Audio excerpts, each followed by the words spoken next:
I'm grateful to be a member of Alcoholics Anonymous, and I'm grateful to be an alcoholic.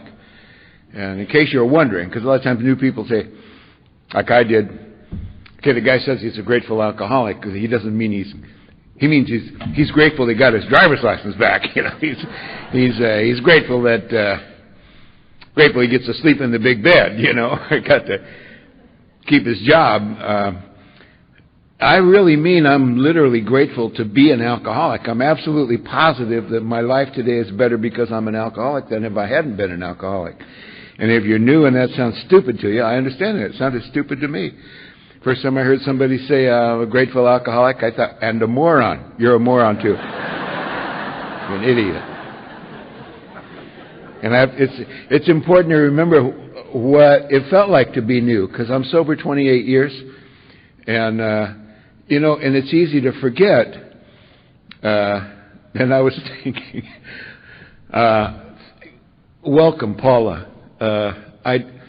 Sometimes I think when we have these countdowns, and we're all so excited about the new person, the fresh blood on the vine, you know, you're the future of Alcoholics Anonymous. And if you're new, you're going, I'd rather not get up there in front of all these people if you don't mind. No, come on up. You have to do this. You know, we're going to give you a book. I don't care. I'll buy one. Just leave me alone. I just want to sit here and fade into the furniture. So welcome, Paula. And the one I identified with is the person with 3 days back in this corner, because he or she, I didn't see who it was, but had to go through all of that. Oh no, I can't get up there. I'm brand new. Oh my God, I can't. And then, you know, then your head says, you said you would do anything. Yeah, that's true. Okay, all right, I'll go up. And then all of a sudden they say, no, it's not 3 days, it's 2 days. Then all of a sudden it goes from I can't do that to wait a minute, what about me? You know, and like I said, I'm 28 and a half years sober, and I still got that what about me going on. You know, it's but I'm very excited to be here for the 36th anniversary of the Hilton Head Midwinter Conference, and I love your theme. You know, life will take on new meaning. Life will take on new meaning. It's one of those things in the promises that we hear and you go, yeah. And then all of a sudden it happens for us. That's what that means. That's what that means. Life will take on new meaning. And so I'm very honored whenever I get asked to do this. And my wife Carla and I, for whatever reason, get asked to do this frequently. And it's an honor that I can't express how grateful I am for. I didn't even know that people were ever asked to come out of their home state to someplace and talk to AA people. And I know some people stand at podiums like this and they deliver a great message, but they don't like doing it. They hate to do it. They'd rather just be a person making the coffee or sweeping the floors or setting up the chairs. And they're uncomfortable, but they deliver such a great message that people just float out of the room sometimes, you know, nobody would drink, you know, between here and Charleston. You know, but they hate doing it. I'm not that guy. I'm the guy who wanted to be the speaker at the first meeting I ever went to. That's just the way I'm wired. So I like doing this. They didn't ask me. I was a little drunk that night. But gosh, I love doing it, and I love the opportunity. When Carla and I first got together, we had dated for 2 or 3 weeks when one of us, I don't even remember which one, said, "Listen, you know, I've had personal relationships damaged by being of service, and I want you to know when they call, I go." And whichever one of us didn't say it said, "Yeah, that's what I do." So that's what we do, and now we get to do it together a little, in fact, quite a lot, and it's so flattering. But if you're new, sometimes the speaker seems like some upper class of Alcoholics Anonymous, and that's never the case. I know the other speakers that were invited, and Bill and Matthew and Magdalena, who are just members. They're members, you know, and good people and good friends. I love them, and my wife Carla, the same. And so I want to thank. It's funny. Sometimes you come to think somebody picks you up at the airport. Oh, and they have a sign with your name on it sometimes, you know, and then you get to your hotel room, and sometimes they'll have a fruit basket or, you know, chocolates or flowers or something, and you just want to go. I don't know if you understand. I'm a guy who I didn't invent anything, you know. I just kind of spent most of my life screwing up everything I ever touched and hurting everybody that ever cared about me. Yeah, tell us about that. And my sponsor Bob Bazant says we're an organization of losers. You know, nobody comes here on a winning streak. And so I want to. It's good to see Lee, my friend Lee. We share a sponsor, and I want to thank Dano and Taylor for picking us up at the airport, and I want to thank Bill for inviting us, and to see good friends, Vivian and my friend George from L.A. and just and a bunch of new friends too. We knew we were coming here for a long time, and the flight was booked for quite a while, and I called American Airlines Thursday morning to check in, because you can check in online 24 hours before the flight. So I called them, or I went online, and there was no check-in option. There was, email the itinerary and do this and print it out and whatever, but there was no check-in. So I kept trying to get it. Finally, I called American Airlines, and they put me on hold because the half the nation, or a quarter of the nation, is flights are canceled because of the weather. And so when I finally got somebody, he said, "Oh, I see why you can't check in. That flight is canceled." So, well, we have to be in North Carolina, or South Carolina, tomorrow. So what can you do about that? And he said, "Well, we can fly you into Savannah on Saturday." I said, "That's not good. We're supposed to be there." So they managed to, and I called Bill and talked to his wife Diana, and we were trying to get things worked out. And finally, they flew us through Dallas into Savannah, and Dano and Taylor drove down to Savannah to pick us up. So we managed to get here. And these things always seem to get worked out. And if they don't, some of you have heard Ken D, who is a great speaker, and he said one time he was supposed to talk in Houston, and he got on a flight from San Diego, and they went to Salt Lake City, and then because of the weather, they were postponed. And you start talking to somebody sitting next to you on the plane, and where are you going, and what are you doing there? And I'm speaking at a conference. Oh, what kind of conference? Oh, it's Alcoholics Anonymous, and sometimes they go, "Good for you," like you just told them you just won second place in the Special Olympics or something, but Ken said he was sitting in Salt Lake City, and this guy said, "When are you supposed to speak at this conference?" And he said, "Tonight." And he said, "What time?" He said, 8 o'clock. He said, "Well, you're not going to make it." He said, Nope, not going to make it." And the guy said, "Well, what are they going to do?" He said, "They'll get somebody else. There's 1,000 people there. Anybody there can give the talk." And the guy said, "Well, if anybody in Houston can give the talk, why are they flying you in from San Diego?" And Ken said, I don't know.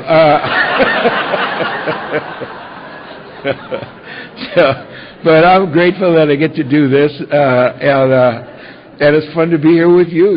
I don't know why I'm an alcoholic. My home group is called the Winner's Attitude Adjustment Group of Alcoholics Anonymous. We meet every day of the year at 7 a.m. in Studio City, California. It's part of Los Angeles. Tahunga, where Carla and I live, is part of Los Angeles. And Tahunga is interesting. It's a Spanish spelling. The H sound is a J, but it's an Indian word, so it's not a Spanish word. You can't look it up in the Spanish dictionary. Tujunga. Evidently, it means where did all these damn Harleys come from? And so we're. But like I was saying, I don't know why I'm an alcoholic. I don't come from an alcoholic family. I'm the oldest of 4 kids, the only boy, and the only alcoholic in my immediate family, as far as I know. My dad likes his beer. My dad liked to have a beer, but the thought of drinking so much beer that it affects your walking and your speech and your driving is just insane. Why would anybody do that? See, I'm just the opposite. I'm like my dad would buy like a 6-pack of beer on a Saturday and stop what he's doing. If he's working on a car, working in the yard, or watching TV or whatever, and have a beer and then go back to what he was doing, which I don't understand that. If I stop and have a beer, that's what I'm doing. And whatever I was doing before couldn't have been very important, or why would I stop and have a beer? So, my dad, that's just the way he is, He didn't understand the way I drank. I don't understand the way he drank. And my mother may be an alcoholic. We don't know. We couldn't tell. There's no way to tell because she won't drink. And that's the best way to tell, really, is to watch how they drink. And after I got sober and I was very interested to find out why I'm an alcoholic, it's a useless piece of information anyway. There used to be a Catholic priest from Alabama named Father Hillary. Some of you may have known him. Father Hillary would say, "It don't matter how the jackass got in the ditch, Liam. Get him out." And that makes sense. But I just wanted to know, because I drank with some people who I know I was smarter than they are. I just knew it, when you are, but they could stop drinking. And so it doesn't have anything to do with how smart you are, or your resolve. Okay, I can stop, I can have a beer, but I'll have a shot of whiskey, but just one. Just I don't know if I ever said just one, but maybe just a couple, and then I really got to go. And then once you start, it's like Chuck C said, "I don't start a fire to put it out," So I don't know why I'm an alcoholic, but but I was very interested to find out why. So I started looking at this and listening to people sharing, and I said to my mother, "Why don't you drink?" And she said, "Why do you care?" I said, "Well, are you an alcoholic?" And she said, Am I an alcoholic? Have you ever seen me take a drink ever? No, but I know hundreds of alcoholics that don't drink. Why don't you drink? Are you an alcoholic? She said, Why are you asking me this? I said, okay, I'll tell you why, because there's such a thing as a genetic predisposition, and it may be your fault I'm a drunk. So...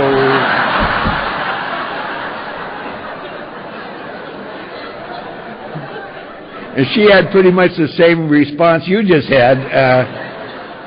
And she said, so it might be my fault. And she said, I'll tell you what my deal is. When I was young, I drank. And every time I drank, I got sick, stupid, and obnoxious.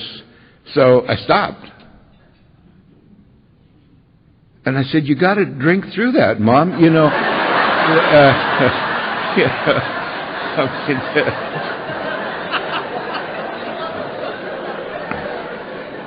That part wasn't shocking to me. It's just she doesn't understand. The promised land lies beyond sick, stupid, and obnoxious. She didn't have the tenacity to make this program. My mother just passed away the end of last year. Let me tell you something.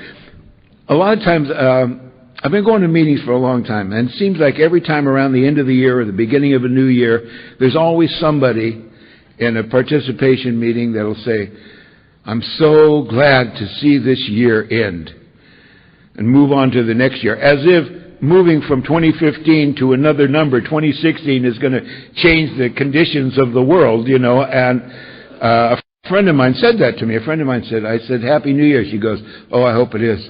And she's sober a while, so sober 15, 16 years, and she had a horrendous story. And she's doing great, but she said, I'm just so glad to see 2015 in the rearview mirror, aren't you? I said, was it the whole year was bad for you? She said, oh God, yeah. I said, how about you? I said, well, I could present it in a way that would make it sound like it was a bad year. And there were things that happened in the year. My sister, who was born on my second birthday, she's my younger sister, got cancer. She had to have her leg removed, and then the cancer spread, and she ended up, this May, she passed away. And so I lost my sister in May. And my sponsor, Dick Martin, died in September. And then my mother died in November. So if I wanted to present it that way, oh my God, my sister died, and my sponsor died, and my mother died. That was 3 events that happened in 2015. Overall, 2015 was a good year, just like 2014 was a good year, just like 2013 was a good year. And, I don't have bad years. I got some days that I don't care about having repeating, you'll never hear me say I wouldn't trade my best days drinking for my worst days sober. I'm not one of those guys. I've had some kind of miserable days in sobriety, and I had some great days drinking. By the way, when I say using, let me clear this up. I'm an alcoholic to the core.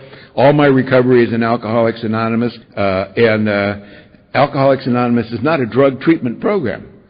However, if you're an alcoholic like I am, you work these 12 steps on your alcoholism, it does wonders for your drug addiction. It's just kind of a side effect, Carla, my wife Carla, says it the best I've ever heard. She said, mentioning drugs in an AA meeting is not a violation of the fifth tradition. Not mentioning alcohol is a violation of the fifth tradition. And that's as well as I've ever heard it said. And my drug addiction is a thing of the past. It's an outside issue, but it seems to be controversial anyway. It's not a work program, but we talk about employment. We talk about I was a bad employee, I was a bad employer, I had a bad employer, I had a bad employee, I was a bad worker, I was a good worker, whatever. But nobody seems to mind if we talk about working or parenting or driving. Oh my God. Driving is an outside issue, and yet the streets of Hilton Head are so much safer because we're in here than if we were out there motoring around with a bottle between our knees. So it's just, however, and I enjoy drugs. I only use every drug I ever heard of, except for ones I've heard of since I got sober, I don't use those, but I wonder, That's why I hang out with new people, Hey, welcome to Alcoholics Anonymous. Did you ever do any of that ecstasy? Because ecstasy is a good name for a drug. I don't know. You get these new guys go, yeah, man, yeah, I did. How was that? So anyway, my first drink, I didn't even tend to have it. I told you, but there wasn't any drinking specifically in my family, so I don't come from an alcoholic family. I didn't start drinking too young. My first drink, I had friends in high school that drank. I just didn't care about it. It didn't look attractive to me. And but my friend Morris, who was kind of my sexual sponsor, said, look, if you want to get a home run with this girl, you're going to have to get her drunk. And I could follow directions, and that seemed like a good thing. Yeah, I wanted to do that. Because we used to use those baseball terms, first base, second base, third base, and home run. I don't even remember where the bases are now. Because not enough bases in the first place, it seemed like there ought to be like 9 or 10 bases, but anyway, but I remember home run. That was a real important one. And Morris said, if you want to get a home run with this girl, you have to get her drunk. So I went and stole a quart of Rainier Ale, which was the national beverage of Garden Grove, California, where I grew up. That's what all my guys drank. I got this quart of Rainier Ale, and we went and parked by the railroad track, and we'd been there before. We'd done some necking and petting, and But now I got my ammunition, and I still didn't care about drinking. I intended to drink, but I would have been happy to say, here, drink this and let me know when you're ready.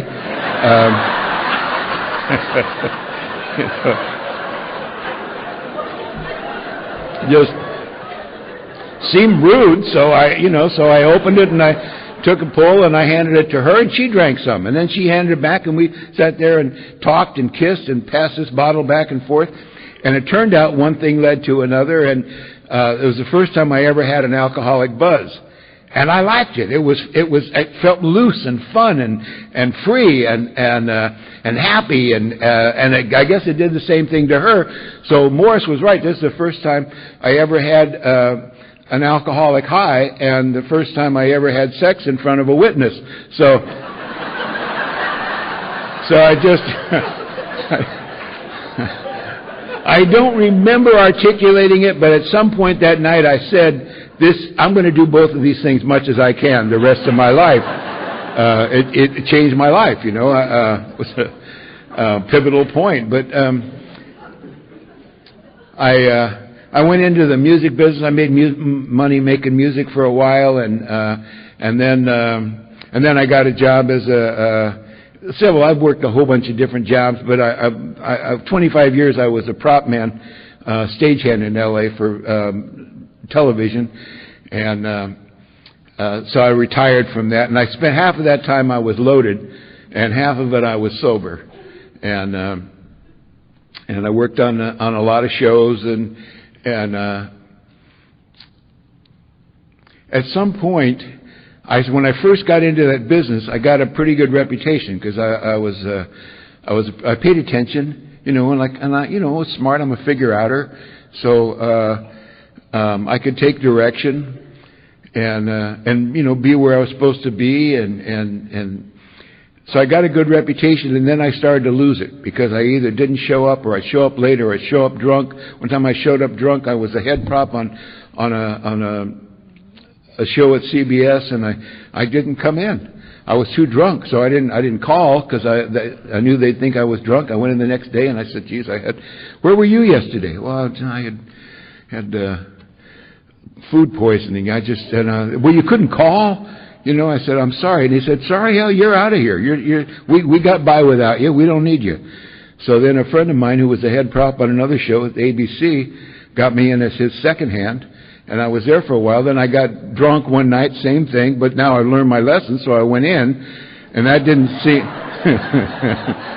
that seemed like, it seems like they're out to get alcoholics. Like, you show up, you don't show up, they fire you. You show up, they fire you, but things started to get out of hand, and I had a couple of friends who were getting sober in Alcoholics Anonymous, so I'm watching them, but things were really getting out of hand. I didn't show up for my daughter. I had a daughter. I was married to this woman, and we had this little girl. And when she was about 3 years old, her mother had all she could take of me and said, "No, I'm done. We're done." And we weren't married, so we just split up. But I stayed in my daughter's life, and her mother remarried, and I stayed friends with them, with her mother and her stepfather, and so I was welcome in their home. But I sometimes I couldn't stop drinking. One time I was supposed to pick my daughter up, and she was like 12 years old. I was supposed to pick her up at noon on a Saturday. We were going to spend the day together, see a movie, go to dinner, spend the night at my house. I bring her back Sunday evening, and that was the plan. We were both looking forward to it. When I got over to her house, I was there at noon on Saturday, drunk. And I didn't mean to be drunk. I knew I was drunk, and damn it, I did it again. And so I tried to act like I wasn't, and I didn't fool anybody. And I wasn't there 5 minutes when her stepfather walked me out on the front porch, and he said, "Doug, you're drunk." I am. And he said, "Damn it. Star was really looking forward to this." I said, me too. And he said, "I can't let her get in the car with you." And I understood that. I said, "Yeah, I get it." And he said, "Let me make this clear. You're welcome in our home anytime, sober. Don't come over here drunk anymore. It's very hard on Star." Boy, those words are like branded on my brain. You know, I can just picture him right this moment saying that. You're welcome in our home anytime sober. Don't come over here drunk anymore. It's hard on Star. Hard on my daughter. He's protecting my child from me. He didn't say, don't come over here drunk. We're afraid you're going to break our furniture, embarrass us in front of the neighbors, or fall in the pool. He's protecting my only child from me, which is what he should do. I understood every bit of that. And it broke my heart. Because I had good parents. I wanted to be a good parent. I wanted very much to be a good parent. I had good examples, and I just couldn't do it. I couldn't not show up drunk.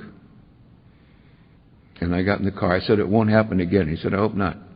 I got in the car and I started to drive home, and I got it halfway down the block, and I couldn't hold back the tears. The pain in my heart was so bad, the tears just came like Niagara Falls, and I couldn't even see to drive. I turned on the windshield wipers. You know. Seemed like a good idea, but it didn't help. And so I got a couple blocks away, and I pulled into this parking lot, a little strip mall, and I just opened the door, and I put my feet on the pavement, and put my head in my hands, and I sobbed like a baby. I couldn't stand the pain and the disappointment in myself. And I looked up, and I saw this red neon sign. It said liquor. And I got out of the car, and I walked in that liquor store, and I bought a pint of whiskey. And I came back to the car, and I sat in the car, and I opened that bottle, and I had a couple of pulls. And I was okay. I was okay. See, there are heads nodding in here. Of course there are, because you are the ones who understand. If I tell this story at a PTA meeting, you know, they look at you like you're an unfit parent, you know, like, excuse me, sir, I don't know that I understood you. It sounded like you said you were so distraught over your drinking that you drank.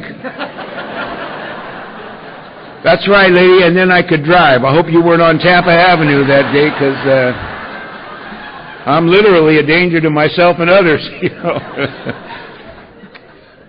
But you understand. You're the only ones who understand.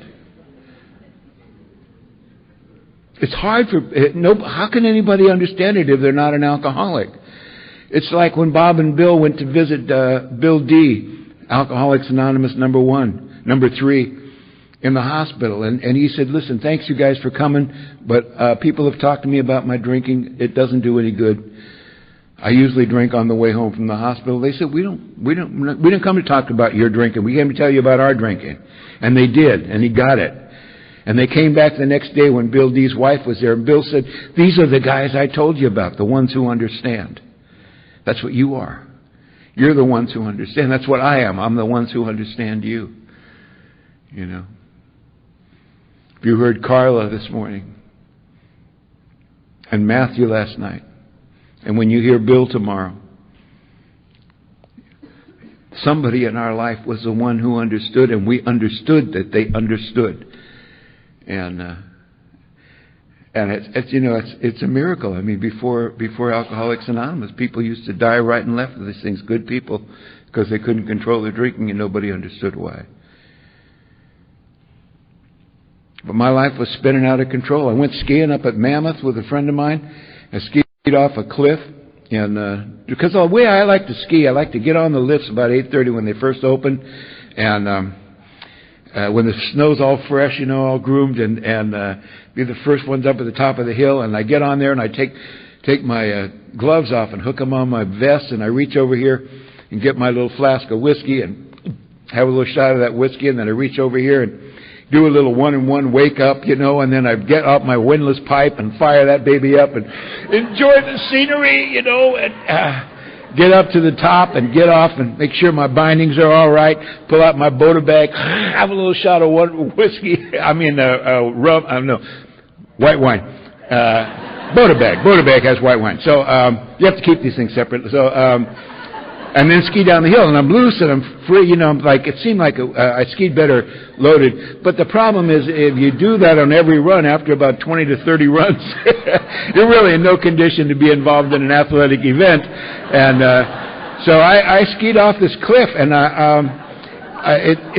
you'd think, like, if I didn't explain it to you, you'd think it was an accident. No, I thought I could make it. I could have turned left like most people were doing, but it's just there was a cliff there, and it was right after the Winter Olympics, and you know, when those Winter Olympics guys, they're airborne, and they lean way over the front of their skis, and they look like a bird. I didn't do that. I thought that was for looks. There's a reason they all do that. If you don't do that, for some reason, your skis will go straight up in the air. And then you're heading towards the planet with your skis on the top and your head on the bottom, which is never recommended. And so I landed upside down. Fortunately, my shoulder hit before my head did, and I broke my shoulder, and the ski patrol took me down. They put me in the hospital. They operated on my shoulder. I'm out of work for 6 weeks. And I just got back to work. I'm back to work about a month or two, and somebody had a party that lasted all night long. And in the morning, there was just a few of us left, about 4 of us left, and the woman who owned the house said, if somebody will take me to the store and get some eggs, I'll make breakfast. I said, I'll do it, and I got my Harley parked across the driveway, so we went out and we got on the scooter, started to go get eggs. I don't know why I thought eggs and Harley was a good combination, but now we're going down the road, and it's like sunrise. The sun is just spreading across the horizon, you know how it does. It's just starting to light up the sky a little bit. It's a beautiful scene. And it was April in Southern California. It's not hot, it's not cold, it's brisk, you know, at sunrise. And it was before that California had a helmet law, so our hair is flying in the air. We got that Harley rumble going on, and there's no traffic. So we both had the same idea. It was like, this is so sexy, we should make love in the great outdoors. Which seemed like it was like a thought that came to both of us, like mental telepathy. And but I don't know if you're familiar with downtown Burbank, but it's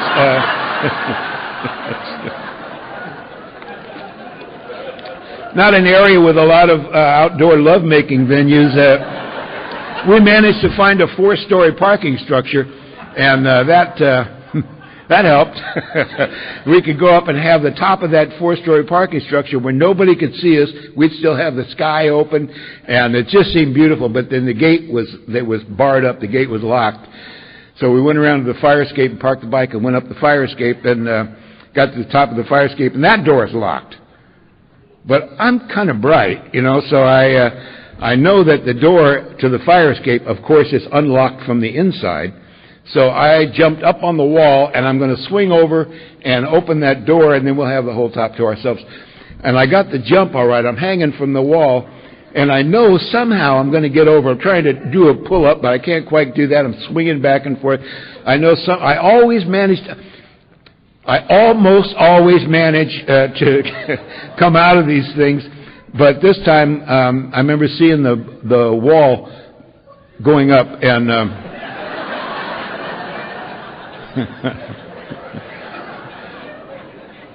quickly I figured out, this is a stationary wall. It can't be going up. I must be going down. And so I fell 54 feet, and I landed feet first, and then, of course, when I landed, my knees buckled, and my foot came up. I kicked myself in the ass, is what happened, and broke my pelvis in 2 places, and snapped the heel bone off my right foot, and shoved it through my foot like a bowling ball, and just broke all those little bones in your foot, you know, and so I didn't walk away from that one. But here's the deal.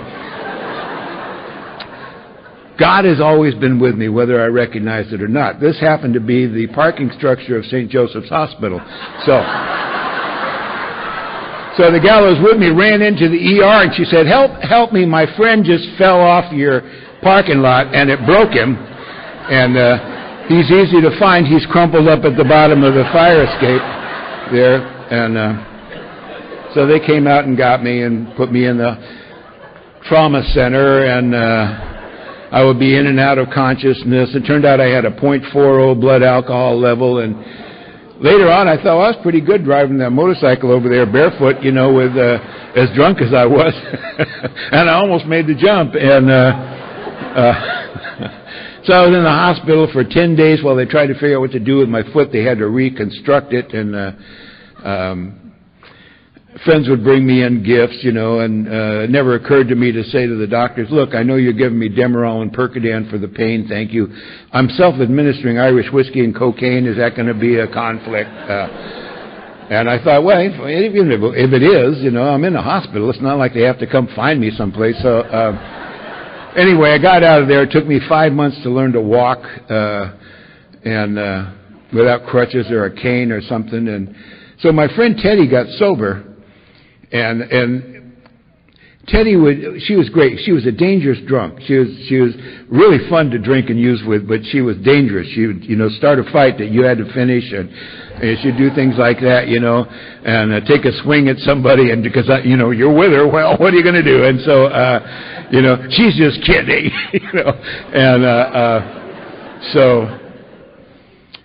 but Teddy got sober, and she turned into a lady almost immediately. Just so quick, she wasn't dangerous anymore, and she was really smart and funny. Now she's just smart and funny and sober and dependable. She'd show up. She'd be where she said she was going to be when she said she was going to be there, dressed appropriately and speaking in whole sentences. And I was impressed with that. I was glad for her. And I told her, I'm really happy for you. But every time you talk to her, she'd say something like big book or meeting or sponsor or something. And finally I said, look, I don't know.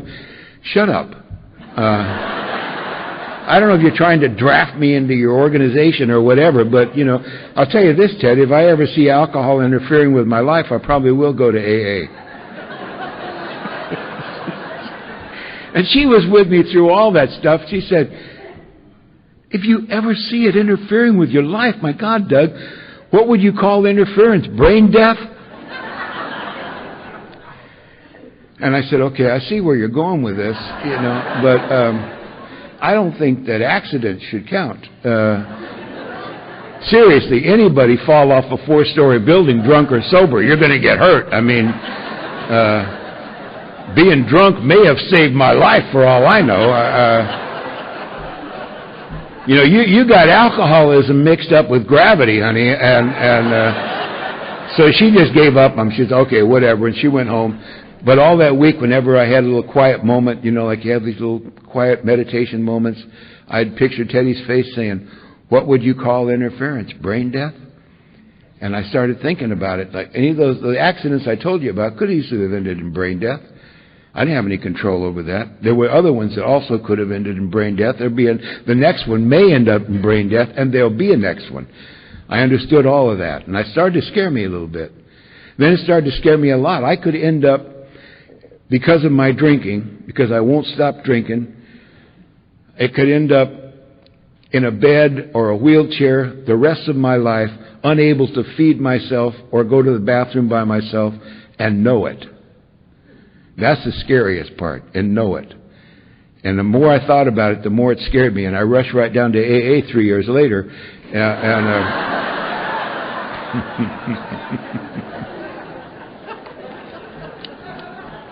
people call me compulsive. No. Some things, but not so much recovery. And so I went to my first meeting. Somebody told me go to a big speaker meeting. They'll leave you alone. It's a lie. I went there, and I didn't. The meeting started at 8:30, but I didn't know what time it started, so I got there at 6:30. It was at a community room, a subterranean community room in the Valley Presbyterian Hospital in the San Fernando Valley. And I got there early, and I'm watching. There were people there. They're setting up chairs. They're making coffee. They're setting up the literature. They're all hugging and laughing. And I'm just sort of put off by it, but I'm amused by it, too. And I'm leaning against the wall over by the double doors. And people would come up to me and go, "Are you new?" And I'd say, "No, I'm not." And most of them would walk away. And this one guy came up and he goes, "You're new." And I said, "No, I'm not." And he said, "Oh, what's your name? I haven't seen you here before." I said, "My name's Doug, and you haven't seen me here before because I've never been here before." So that explains that. He goes, "Oh, well, that's what we mean by new, man. You're new. Like you're new. You've never been here before." And I said, "Oh, okay, all right, I'll buy that. I'm new, like I've never been here before, but I'm not new like a new member, okay? I didn't come here to be like the newest the newest little berry on your tree, I'm not over here, I don't know what it looks like to you, but I'm not over here, help, I'm drowning in a sea of alcohol. That's not me, man. That's just not who I am. I'm observing, okay? I'm visiting, all right? I'm auditing the class, you know what I'm saying? I'm just checking it out, man, okay? That's what I'm here for. I'm here to check it out. I'm not a joiner, okay? I never have been, man. I'm a loner, an outlaw, a desperado. I'm a misfit, man. I have been all my life. I don't fit in school. I barely fit in my own damn family. I don't fit in the workplace. I'm a loner. So just don't put me on your little roster or whatever, don't give me your number, don't ask for mine, just wave as you pass, I'm just over here minding my own business. You might try that sometime, see how that works for you. And you can't insult you people away, this guy's got a big grin, I like you. Yeah, you're going to fit right in. Really? Really? So, yeah. So there was another guy leaning against the wall by the double doors, on the other side of the double doors. We're both sitting there cross-armed, looking irritated. And everybody else is doing stuff and hugging and laughing and setting up chairs and doing stuff, and then the more people filed in. Somebody said, there's some chairs over there if you want to sit down. I said, I've been here a long time. I saw them set up these chairs. I see people come in, they put down a jacket, put down a purse, put down keys, no purse, no jacket. That seat's available. I get it. I'm a figure-outer. But the fact is, I may not be able to stay for your whole deal. So if I have to leave, I don't want to cause a big scene. Excuse me, pardon me, all that. I'm okay standing back here. I'm fine. Back here by the exit, okay? And I'm just...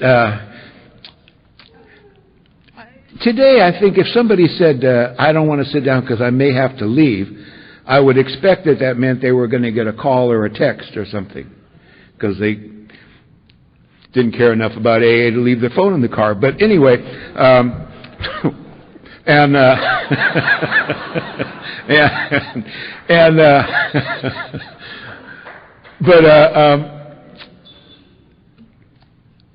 didn't have a phone. Nobody had phones in '86. I mean, people had phones at home. They had answering machines. Some people had pagers. I didn't have a pager either. I didn't need one. Nobody wanted to contact me. What the hell I need a pager for? But what I had was garage door opener with a belt clip on it, and it looked cool, like I was somebody important. And it's cool because it never bothers you. And but if you want to use it, like you're in a conversation and your head says, "Shut up, go get a drink," you can go, I got to get this. I'll be right back. Perfect. Unless somebody says, what is that? Looks like my garage door opener.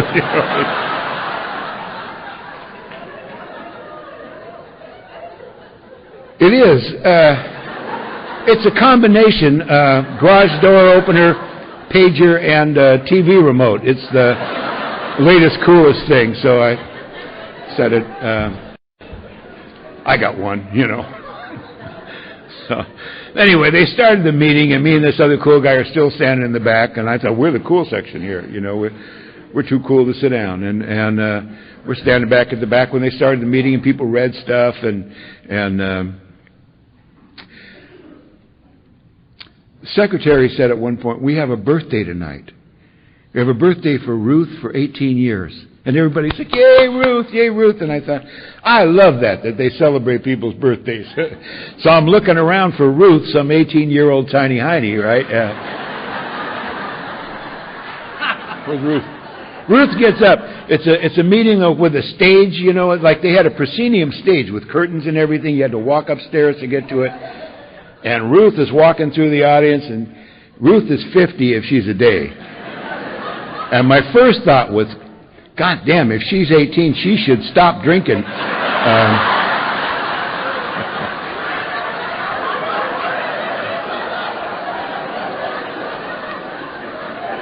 But she didn't look bad. She was dressed up and made up and coiffed, you know. I mean, she was coming to take her birthday cake. I didn't know that, you know, that they had, I didn't know that they call them birthdays when people have, but I figured out, okay, this is AA. They don't drink. Ruth hadn't had a drink in 18 years. Maybe it's a national record. I don't know. That's a long time, 18 years. So I thought, well, happy birthday, Ruth. Oh, my God, I cued the choir. I didn't know. I don't know if you do this here, but in California, Southern California, we clap for everything and we sing happy birthday if somebody's having a birthday. So everybody starts happy birthday. 200 people singing happy birthday in 4 different keys at the same time. I told you I'm a musician. I'm a guitar player, and I know bad singing from good singing. It's when it's that bad, it's not hard to identify. So, and many of them were not even committed to the key they started in. So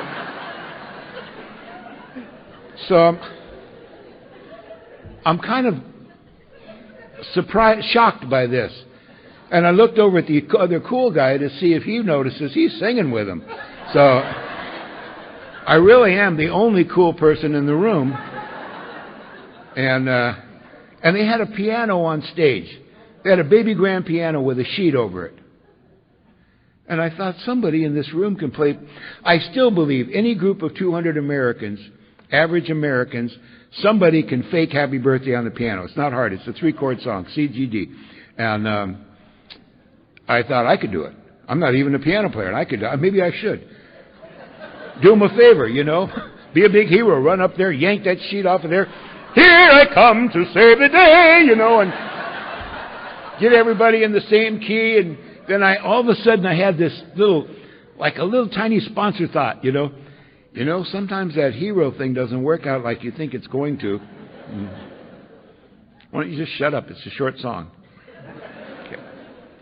So the happy birthday, keep coming back, and then Ruth gets up and these girls have this cake and she blows the candles out and everybody claps and she says, my name's Ruth and I'm an alcoholic, and everybody of course goes, hi Ruth! And it's like, this is like kindergarten or something. My friend Scott used to say, this is some level of lameness I never knew was available to me. So Ruth says, I want you to know that over these last 18 years of sobriety, I've attended a meeting of Alcoholics Anonymous every single day. Well, I didn't know they had AA meetings every single day, let alone that you would go to one every day. For 18 years, I was just, I didn't know how to take it. And I looked over at the other cool guy to see if he's giggling at this. And then I realized I'm really alone. This guy is a member. I know that because now he's heading over to me and he's got his hand out like we do, you know, and that Sunbeam for Jesus smile. And he takes my hand in both hands and he says, hey, I'll tell you what. You stay sober a year, we'll give you one of them cakes.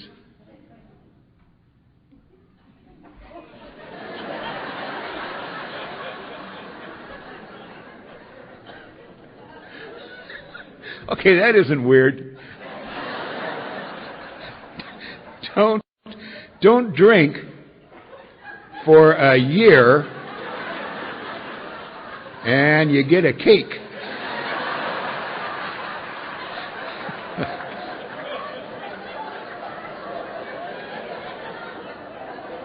I don't really know anything about this guy like I thought I did. Only thing I know about him, he values cake more than I do. Because to me it seemed like if you don't drink for a year, you ought to get a car. You know, something. And I was too shocked to make fun of him. I said, I'm not much of a pastry eater, you know. If I wanted a cake, I'd just stop at Safeway on the way home. I think they're like $5. Yeah, or I could not drink for a year. In fact, it wouldn't even be out of my way. I got to stop and get a six-pack anyway. But thank you. And so then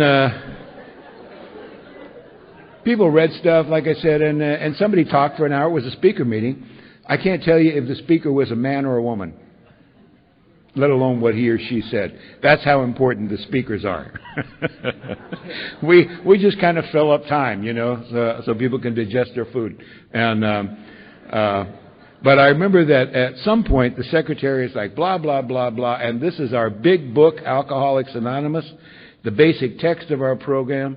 It's the only authority on AA. I heard her say that. It's the only authority on AA.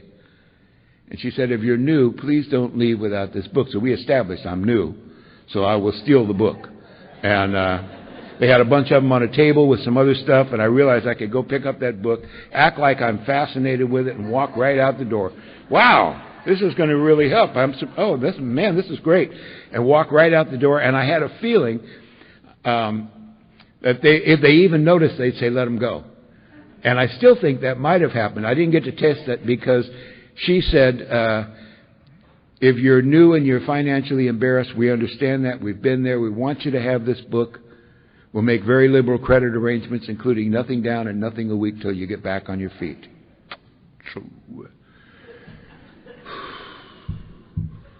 So now if I steal the book, you're going to think I'm homeless. And I'm barely holding on to it, but I got a job, and I got money. Hardcover book is probably $20-25, you know. So I got to wait till the end of the meeting so I can go up and buy one of the books. And I went up to her afterwards. I said, "Excuse me, ma'am, can I buy one of your books?" She said, "Oh, the big book?" "Yeah, the big book. Yeah, I've seen bigger. How much is that big book?" She said, it's $4.65. Do you have it? It's $4.65. Yeah, I think I can handle that. Here's a $5. Keep the change. She said, "No, I'll get your change." "No, lady, listen, I'm very serious about this. I want you to keep the change and use that change to help a drunk because I'm on my feet, okay?" So she said, "Okay." So she gave me. I got the big book, and on the way home, I stopped and got a bottle of whiskey. So I get home with my big book and my fifth of whiskey, and I poured about 3 fingers of whiskey, and I sat down to read this book. And I did not stay up all night studying the book. I have the ability to look at the title of a chapter, almost any book, and pretty much know everything in the chapter. It's just a gift that I have. And of course, I didn't bother with the doctor's opinion. I've had doctor's opinions, so I don't need that one. I got into chapter 1, Bill's story. Who cares? Chapter 2. Chapter 2, there's a solution. That's a sales pitch. Young man, there's a solution to your problem. The 12 steps of Alcoholics Anonymous will give you a life beyond your wildest drunken dreams. Great. Chapter 3, more about alcoholism. Now that sounded like it actually could be the most boring piece of literature in the English language. So I'm going to save that one until I'm tweaking some night, you know, and feel like I got toothpicks in my eyelids and more about alcohol. So I'm already up to chapter 4, We Agnostics. We Agnostics. When I walked into my first AA meeting, I expected to find a bunch of people who used to drink like I drink and don't anymore. I believe that. And were atheists and agnostics. Because my grandmother, who was a drunk, got sober when she found Jesus, and she was sober 37 years. She became a Pentecostal minister, Foursquare Gospel minister. And she opened a Skid Row mission in San Pedro, California, on Beacon Street in San Pedro, if you know that area. And at that time in the 50s, it was a very, very rough area. And people got killed there. Somebody got killed on Beacon Street almost every night at that time. And My grandmother's little White Dove Pentecostal mission was right there. And she would bring these wharf rats and winos in and save their lives, save their souls. And they'd stop drinking. And she quit drinking and she quit smoking. And she hated AA. And I always thought she hated AA because there was no God here. Because people got sober without God. And when you come here, you don't have to be here 5 minutes before you hear my higher power, power greater than myself. Humbly asked Him with a capital H, admitted to God, prayed to God, told God, oh my God, God, the last house on the block is Sunday school. Are you kidding me? And I was so irritated, but now I'm reading this book the secretary had said was the only authority. It's got a whole chapter called We Agnostics. I was so elated. I poured another 3 fingers of whiskey and I read chapter 4 all the way through. And I finished. I thought, I have absolutely no idea what I just read. So I poured some more whiskey and I read it again. And then I poured some more whiskey and I read it again. I'm looking for how the smart people stay sober without God, and it's not in there. But there's a couple of things in there. One of them is a sentence that on my probably 3rd reading jumped off the page at me.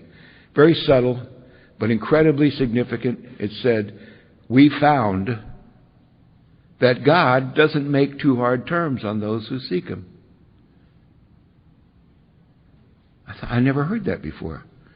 Anybody I ever heard talk about God, and I knew something about religions of the world, Western and Eastern, and it seemed to me, in my drunken opinion of organized religion, that every religion said you have to jump through certain spiritual hoops to get God's attention. My grandmother's Pentecostal church never said that. In fact, they would say just the opposite. They had a way of saying my one-syllable name in less than a syllable, Hello. I do hope you brought your guitar. We're going to make a joyful noise tonight. And they would say, we are very sure that God makes hard times on those who seek Him. Boy, God will not even hear your prayers unless you're baptized. And I don't mean sprinkled on the forehead like some Methodist. No, I'm talking about total submission, boy. Total submission. That's why we got a tank of water for Christ up here. Come on up, son. We're going to soak you down, pull you up, washed in the blood of the Lamb, praise Jesus, amen. Somebody get the boy a towel. And, I'm like 14 years old that I am not getting wet in this room tonight. I'm absolutely positive my grandmother would die before she'd let him drown her only grandson, but she's a little bitty thing. These are big old fat guys, and maybe she told him I touched myself. I don't know. They could be sending my ass to Jesus for my own good as far as I could tell, so I'm like, I said, I got brand new Levi's on, shrink to fit, you know what I'm saying? Like, if I get in that tank, man, I won't be able to ride my bicycle home, so, yeah, I'll be back, I'm out of there. But it wasn't just the Pentecostals. My girlfriend was Catholic. She had to go to confession, communion, confirmation, a bunch of other cons to determine how many Hail Marys and Our Fathers would cleanse her soul of the various kinds of sins. I know we got Catholics in here. Validate me. Catholics don't have sin. They got them categorized. They got levels of sin. Venial, menial, cardinal, mortal. Some of them you don't even have to do them. If you think about them, express way to hell, partner. Like,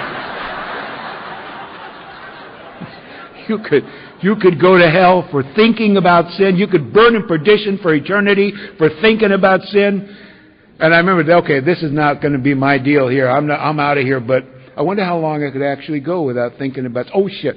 And my friend Michael was an Orthodox Jew, and he and his brother Sherm had to wear spit girls to school. So I remember thinking, oh, there's a loving God for you. All right. Went over to their house for dinner one night. His mom says, Doug, welcome to our home. It's an honor to have you. Would you like to join us in some wine and challah? Some what? She said, would you like to join our family in some wine and challah?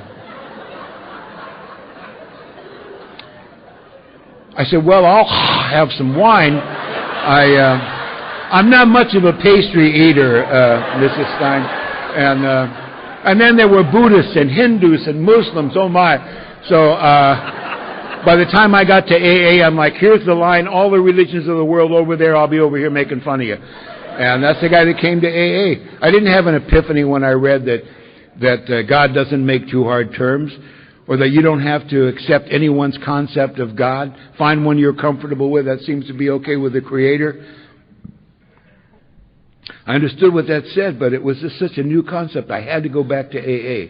And I knew I had a problem with alcohol. I was kind of hoping that I was the kind of alcoholic who didn't have to stop altogether. That once I got a little handle on my drinking, even if I had to stop for a couple of months, that I could have a cold beer on a hot day. It just makes sense, or a glass of wine with dinner. I'll have the 12-ounce porterhouse, please, medium rare, and a nice dry red. Maybe a Beaujolais or a Pinot Noir or a Petite Syrah. What year Petites do you have? You know what I'm saying? That's a responsible adult beverage consumption. That's what I'm looking for. A margarita with my enchilada. A little sake with my sushi. Or sometimes get a fifth of whiskey and chug it down and have an inappropriate experience. But just not all the time. And so I went to AA for 8 months. And I went 5, 6, 7 times a week for 8 months. Went to different groups. Because I really didn't want anybody to get to know me, so I didn't have a home group. I didn't have a sponsor. I didn't read the book. I didn't take the steps. I didn't know what a tradition was. I didn't have a commitment anywhere. I didn't believe in God, and I was drinking every day.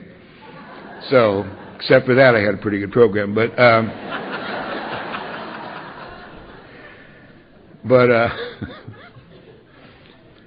finally, I came home from a meeting one night. It's about 10:30 at night, and I laid on the floor and opened a bottle of whiskey and watched TV until I passed out.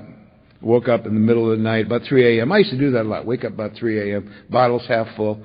I don't know where the cap is. I got it. I crawled on my hands and knees through the living room, through the hallway, into the bedroom to go to bed. Some people call it pitiful and incomprehensible demoralization. I just call it going to bed. The first time I thought about it, I thought it was brilliant. You can't fall off the floor. So I got into my bedroom and I stood up to get undressed and I fell. As soon as I stood up, I fell on my knees and I spilled this whiskey all over the bed. I picked it up and most of it's there was still some in the bottle. Most of it's in the bedspread. So I set that bottle in a safe place and I grabbed the bedspread and started sucking whiskey out of it. And a voice in my head said, "Hey man, that ain't right."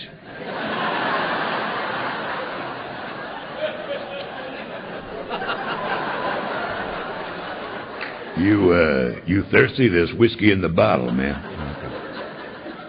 Not thirsty, I'm frugal. I'll waste my life, but I'm not letting the whiskey evaporate in the bedspread overnight. And look what I was doing, and I knew, that only an alcoholic would do that. It didn't surprise me. I knew I was an alcoholic, but I didn't know what to do about it. All of a sudden, I was out of ideas. I always had some kind of idea, maybe this, maybe that. I was out of ideas. And I've been going to AA for 8 months, and I've been hearing you people talk about things. And I heard a lot of people say this. They ask God for help. And people told me, if you ask God for help, the help will come.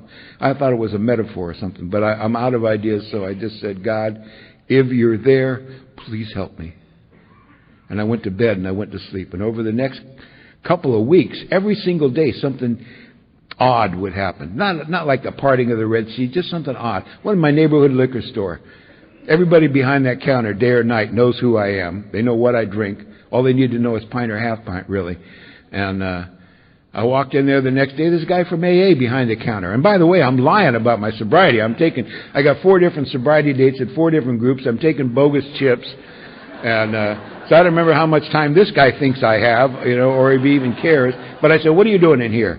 He said, "No, what are you doing in here?" I said, I came to get some cigarettes, So got my smokes, and I went someplace else and got a bottle. But then I'm in the liquor department of the supermarket, reach up for a bottle. Somebody from AA is pushing a cart towards me. Hey, one day at a time. Keep it simple. And I'm at a restaurant in Burbank across from NBC. I went over for lunch, and the waitress is somebody I know from AA. This is happening to me every day. Somebody from AA between me and a drink. And it didn't keep me from drinking. It just created little hurdles I was happy to jump over. But it's happening every day, and I can't ignore it. Finally, I'm on the way to work after a couple of weeks, literally 14 days of this. And I just killed a half pint of Bushmills at 3 a.m. Or not 3 a.m., 6:30 a.m. And I'm on the way to work. And I just killed this half pint of Bushmills, and I don't keep empty bottles in the car. They're illegal. and useless. And I rolled down the window and tossed this bottle out the window just as a guy from AA is driving towards me. He saw me and waved, and I threw a bottle in front of his car. Bang, lang. And I thought, where are these people coming from? God, they're like cockroaches. Really? Have we seen a person fail?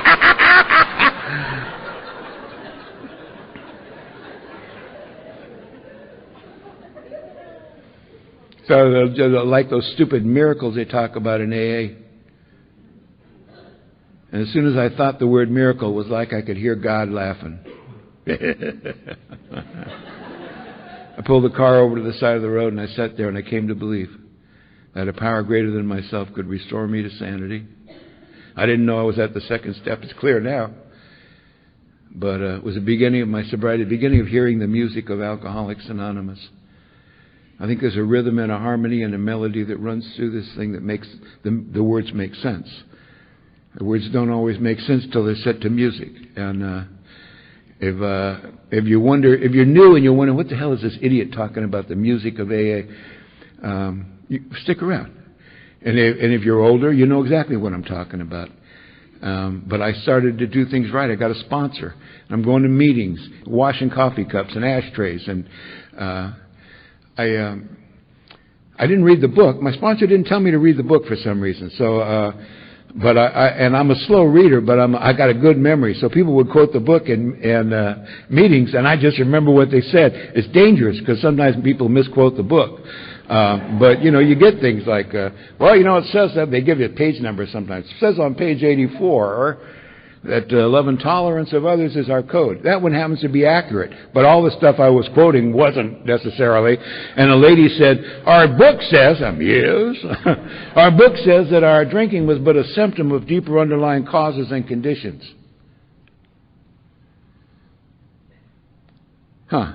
I hadn't heard that before. And actually, that's not an exact quote, but it's close enough. It's a good paraphrase. But then she went on to say stuff that was not in the book at all, not even suggested, that if you don't find your deeper underlying cause and condition, you're going to drink again. And that scared me because I don't know what my deeper underlying cause and condition. I told you about my first drink, told you about my family. I don't know what my deeper, I just started drinking, I liked it, and it just got out of hand. Deeper underlying cause and condition, oh my God. So I started looking for it, you know, and oh my God, when I was 24 years old, I had just moved from Orange County up to Hollywood to try to make a living making music. And I was getting some work. I was playing bass in a band. Somebody would say, would you play harmonica on my record, or would you sing background? I wrote a song. I co-wrote another song. I was paying the rent. And there was a show that came to town. It was a Broadway musical called Hair. And it just opened in Hollywood. And I went to see it, and I fell in love with it. It's like, I love Broadway musicals anyway. Flower Drum Song and Oklahoma and, you know, Music Man, all that stuff. And this was like a Broadway musical about hippies with rock and roll music, and I just fell in love with it. And there was a character named Berger that stripped down to a loincloth, swung on a rope, screamed rock and roll, and insulted the audience, and I thought, I could do that. So the next day I called the Aquarius Theater, and the receptionist said, Aquarius Theater, may I help you? I said, yeah, I want to be in your show. She said, just a minute, I'll connect you. See, I don't think this can happen today. 1969 was a different world. She connected me to the company manager, and he said, can I help you? I said, I want to be in your show. He said, well, can you sing and dance? I said, that's what I do for a living, man. That's what I do. And I never danced a step in my life. I'm up on the bandstand watching you dance. Good dancing, bad dancing, how hard could it be? So, but I was comfortable with my singing, so I said, yeah. And he said, what are you doing Friday at 1 o'clock? I said, you tell me. He said, be here at 1 o'clock. We're having auditions. What's your name? Told him, and he said, bring a piece of sheet music. We got a piano player. Bring a piece of sheet music. We want to hear you sing. Okay. So I went right down to the music store. I bought a piece of sheet music that I like to sing. Went home and practiced it all night long. This is on a Wednesday. Thursday, I practiced it again all day. And Friday morning, I got my guitar out, and I'm practicing this song, and I broke a string on my guitar, which hippies were like, oh, bad karma, dude. So I went to my roommate's room to see if he had the string, because he was a guitar player. Right in the middle of his dresser, a little envelope with a D string on it. There it is. Good karma, dude. So I picked it up. Underneath the envelope was a little white capsule. And I thought, I wonder what that is. Because we didn't have a PDR. You pretty much had to swallow test everything. And it's a good test. Forget about motor vehicles and heavy machinery and all that stuff. If you eat it, you're going to know exactly what it does. you can pass that information along, and if somebody dies, don't eat the green shit. So this turned out to be THC, synthetic marijuana, and a nice little psychedelic. So 45 minutes later, when I got down to the Aquarius Theater, I went down on my scooter, and I got down there, and I had my music in my right hand, and I turned off the bike, and I put the kickstand down, and it seemed like it took me about 3 minutes to swing my leg over. Like, all right. I'm feeling very loose. And I sort of floated up the stairs at the Aquarius Theater, and my hair was long over my shoulders at the time. It just swished when I walked. And I had these hip hugger bell bottoms on, big bells like that. They call them elephant bells, and they're boom, boom, boom, boom. And I had no shirt on. I'm wearing this vest with 6 layers of foot-long red, white, and blue leather fringe. That was a walking wind chime. And I floated up the stairs and into the lobby and into the auditorium, and I see people are already down there auditioning. And I'm looking at these, and I'm thinking, God damn, these hippies can sing and dance, man. I almost forgot why I was there. Till somebody said, Doug Rowell, is Doug Rowell here? I said, yep. Went running down the aisle and up on stage, and I handed my music to the piano player, and he opens it up, big grin, and he starts to play. Bump, bump, bump, bump, bump. I said, wow! I feel good! And I went into this James Brown number, and I thought I was the Godfather of soul, and I'm down on one knee, and I'm back up, and when I hold you, I'm into it, you know. And at the end, bump, bump, bump, wow! And he said, this guy that was head of the judgers, he goes, man, we love you. We love your energy. Can you do something a little mellower just so we kind of get a range? And I said, no problem. I went into this a cappella version of Otis Redding's Dock of the Bay. And the piano player knew the tune, so he just picked it up. And we were right in the pocket. Looks like nothing gonna change. I made myself cry. And everything still remains the same. And finished up, and they said, great, man, we love you. We love you. We just got to see you dance. Yeah, but by now I'm okay, you know. I never danced, but let's give it a shot. So I said to the piano player, hit it. And I started to move, and I suspect initially I probably looked like the offspring of Joe Cocker and Julia Louis-Dreyfus, you know, just sort of a... But it got good to me. And I'm feeling it. I'm seeing my hair is coming around. I'm seeing trails off of my hair. And I'm seeing trails off this fringe.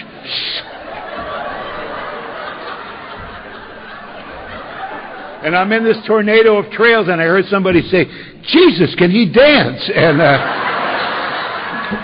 Alcoholics Anonymous, alcohol and drugs doing for me what I could not do for myself. And they hired me. But I thought I was auditioning for the Hollywood show. They were auditioning for the Las Vegas show. So it was Friday. They said, report to Las Vegas, to the International Hotel on Tuesday afternoon. So I said, okay. So I got my affairs in order over the weekend, ate a tab of orange sunshine, got on my Harley and headed out to make my fame and fortune. And I got to Las Vegas, and I got in the company. It took about 3 days to learn the show. And then I was doing the show for a while with the company, and then they gave me the understudy role of this character, Burger. And so about 2 times a week I would play this character, Burger. And then when we left Las Vegas after 6 months, they gave me the lead role, Burger, the obnoxious, sex-crazed leader of the tribe. For, speed freak. And I was like, well, okay, it's a stretch, but I could do it. And and we toured the United States and Canada for 3.5 years, played all over the United States and Canada, and we'd do 2 weeks here and a week, 3 weeks, whatever, and people would come up on the stage. We'd invite people up on the stage afterwards, come up and dance with us. They come up, and somebody would say, hey man, We own this bar down the street, and we're going to close it tonight and just have you guys over. Come on over and just be our friends, and drinks are on the house, and we go over and we just drink all night for free. And the gay bars loved us. They would always do that, and then somebody would say, "Hey man, you like pot? Here, send some me and Maui Wowie, Panama Red, Acapulco Gold. Give us all this great dope because we could sing and dance, you know." And some girl would go, "Oh my God, I love you. Take me." I go, "Okay," you know. so sex, drugs, and rock and roll, and travel around the country getting paid for it. It was a good job, really, but I look back at it from my newfound sobriety, and I realized how they had used me. You don't realize how you're being victimized when you're right in the middle of it, you know. But looking back, I just wanted to sing and dance and make people happy. And they made me an alcoholic. I called my sponsor and told him, I said, "I found out my deeper underlying cause and condition." He said, "Oh, let's hear that." Hair. He said, "Well, will we have to cut your hair to keep you sober?" "Not my hair, the show. Remember I told you I was a big star. I traveled around the country." He said, "Oh, I forgot about the big star deal." "Yeah, because you're drunk now. But I thought you were loaded when you auditioned for that show." Yeah, I told him too much. And I said, "Yeah." And he said, "I'm going to go out on a limb and figure you had a problem before you ever got in that show. So, okay, I get it. Then I don't know what my deeper underlying cause and condition is." He said, "Don't worry about it. I don't know what mine is."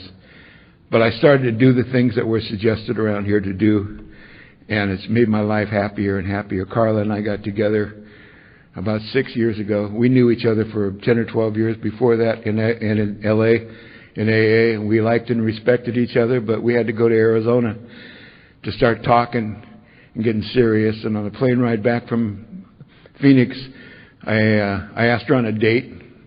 I said, "You want to go see a play with me?" And she said, "Yeah." So we've been playing ever since, and we have a great life, you know. Bill was at our wedding at our home, and we had about 200 family and AA friends there, and we just have this wonderful, beautiful life now. If you're new and you're wondering what is this moron talking about, the music of AA, I think it's the laughter. We come in here sick unto death and dying and feeling like we'll never laugh again. And after a while, you hear somebody laughing and you realize it's you. And we start to laugh, and we laugh ourselves weller than we were before we got sick. What an incredible deal. The treatment for a terminal illness, which would kill us otherwise, is to come in and hang out with a bunch of your friends, take these 12 suggested steps, and laugh yourself weller than we were before we got sick. It's an incredible gift. And yet there are people in this room, and people in rooms like this all over the world, who will say, "No thanks, I'd rather get loaded." And we understand that. We get it. But if you're new, you don't have to be that one. You can be the one that gets a sponsor and does all the stupid stuff they tell you to do, even if it's just to prove it won't work.